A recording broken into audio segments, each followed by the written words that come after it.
Hvordan synes du, ugens forløb har været? Det har været godt. Altså, der er ikke så meget at sige om, at andet end det har været godt. Altså. I har arbejdet godt, alle jer, der nu har været i de forskellige værksteder. Nogle har haft lidt mere at lave end andre, men altså, kulissefolkene har lavet nogle fine ting og er næsten færdige.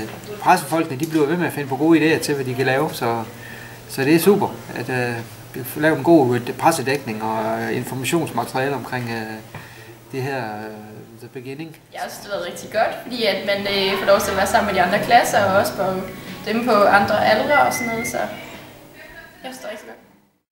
Det var hyggeligt. Vi har ikke lavet så meget. Ej, okay, vi har lavet meget, men det har været ganske hyggeligt og stille og roligt.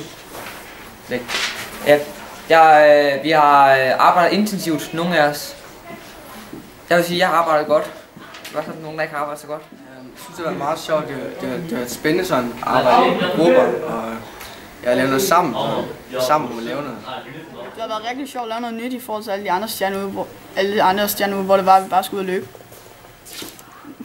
Det har været sjovt. Det har været...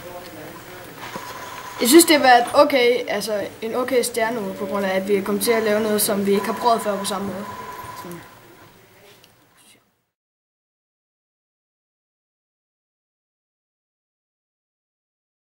Det var meget sjovt. Hvordan synes du, ugens forløb har været? Ja, det er dig, der har senest sat det her.